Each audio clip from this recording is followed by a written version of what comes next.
Bismillahirrahmanirrahim. Assalamualaikum warahmatullahi wabarakatuh.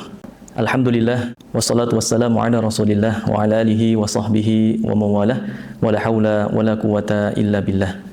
Ma'asyiral muslimin, ayuhal muslimun, rahimani wa rahimakumullah. Risalah ini saya tujukan kepada segenap kaum muslimin, terutama kepada para santri, para wali, dan mereka yang membutuhkan terkait keterangan ini. Bismillahirrahmanirrahim. Terkait tentang masalah mahram, tentunya kita harus mengerti siapa mahram kita. Oleh sebab itu, dalam kehidupan sehari-hari, terutama di dalam muamalah, tentunya kita akan membutuhkan konsep yang mana konsep ini perlu untuk kita jadikan sebagai landasan. Di antaranya terkait tentang masalah mahram. Siapa mahram kita? Itu sering kita bertanya tentang hal itu. Maka singkat kita akan menjelaskan tentang konsep mahram. Di dalam Islam, terutama di dalam firman Allah surah An-Nisa ayat 23, difirmankan terkait tentang masalah siapa saja mahram kita. Dalam firman Allah dikatakan hurrimat alaikum ummahatukum sampai akhir ayat. Di situ ada 3 macam jalur yang menjadikan kita mahram kepada seorang wanita. Maknanya bagi seorang wanita akan sebaliknya, akan menjadi mahram bagi laki-laki. Ya, di antaranya yang pertama adalah dari jalur nasab. Yang kedua adalah dari jalur musyawarah ataupun pernikahan, ya.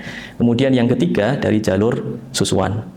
Nah, maka dalam firman Allah surah An-Nisa barangkali kita sudah mendapatkan keterangan yang lengkap. Yang pertama dari jalur nasab. Dikatakan hurrimat alaikum ummahatukum. Ya, jadi mahram dari jalur nasab yang pertama adalah ibu kita. Ya, ummahatukum.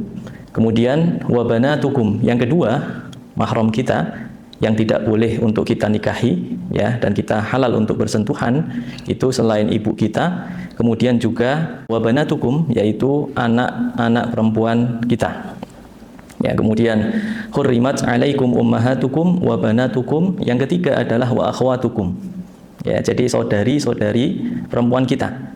Kemudian yang keempat, ya, wa ammatukum, yaitu bibi-bibi kita dari jalur ayah. Ya, jadi yang keempat, bibi-bibi kita yang disebut dengan ammah, itu dari jalur ayah. Maka mereka mahram bagi kita. Kita boleh bersentuhan, ya.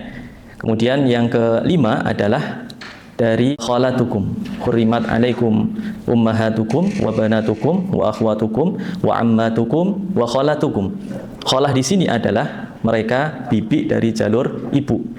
Ya, kemudian yang keenam adalah wabanatul akhi, yaitu anak perempuan dari saudara laki-laki kita. Kemudian wabanatul ukhti, anak perempuan dari saudari perempuan kita. Itu adalah 7 macam, ya, mahram dari jalur nasab. Ya, kemudian nanti ditambahkan oleh para fuqaha wa in alat wa in nazalna. Artinya yang ke atas, misalnya ibu, kemudian ke atasnya berarti nenek, itu juga mahram bagi kita. Ya, kemudian wa in nazalna, yang ke bawah, ya, artinya anak perempuan kita, mahram kita, kemudian seterusnya cucu perempuan kita dan seterusnya itu haram untuk kita nikahi. Ya, itulah yang disebut dengan mahram dari jalur nasab. Kemudian yang kedua dari jalur musyawarah ataupun dari jalur pernikahan. Ya, maka di sini ada 3 macam wanita yang menjadi mahram selamanya bagi kita. Yang pertama adalah wa ummahatu nisaikum, yaitu ibu mertua. Ya, jadi kalau kita menikahi seorang wanita, maka ibunya menjadi mahram selamanya bagi kita.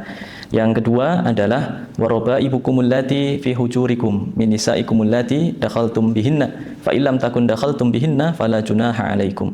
Ya, yaitu anak tiri. Ya, jadi anak tiri yang kita sudah berhubungan dengan ibunya. Nah, maka anak tiri itu akan menjadi mahram bagi kita kalau kita sudah berhubungan dengan ibunya. Karena adanya pernikahan dengan ibunya tadi, dengan catatan sudah berhubungan dengan ibunya. Baik. Kemudian yang ketiga adalah dari jalur susuan. Ya, dari jalur susuan ini nanti disyaratkan oleh jumhur ulama ada dua syaratnya, yaitu yang pertama dia usianya si anak yang minum ASI, ya, itu 2 tahun ke bawah. Yang kedua syaratnya adalah dia minum ASI 5 kali kenyang. Ya, ini adalah dikatakan sebagai syarat oleh jumhur. Ya, sehingga kalau 2 syarat itu terpenuhi, kemudian konsep di dalam masalah siapa mahram lewat jalur susuan adalah mereka yang menjadi mahram ibu atau bapak susu dari jalur nasab mereka. Sehingga Nabi mengatakan di dalam hadis sahih riwayat Bukhari dan Muslim ya, dari hadis Aisyah radhiyallahu anha qalat qala Rasulullah sallallahu alaihi wasallam yahrumu minar radha ma yahrumu minan nasab. Jadi mereka yang diharamkan dari jalur susuan itu yaitu mereka yang diharamkan dari jalur nasab si bapak susu ataupun ibu susunya.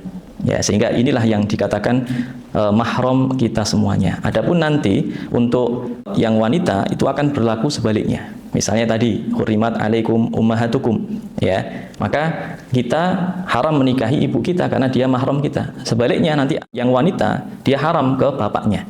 Ya, ibu berarti fahmul mukhalafahnya nanti adalah seluruh yang dikatakan bapak kandung itu semuanya menjadi mahram bagi si anak wanita. Dan seterusnya berlaku sebaliknya. Itulah mahram-mahram kita yang perlu untuk kita ketahui sehingga di dalam kehidupan kita sehari-hari kita akan menjaga diri kita ya ataupun menjaga hubungan mahram ini ya supaya kita bisa memilah dan memilih siapa mahram kita dan siapa yang tidak sehingga barangkali di situ akan ada muamalah-muamalah yang nanti akan kita diskusikan setelah ini. Barakallahu fikum.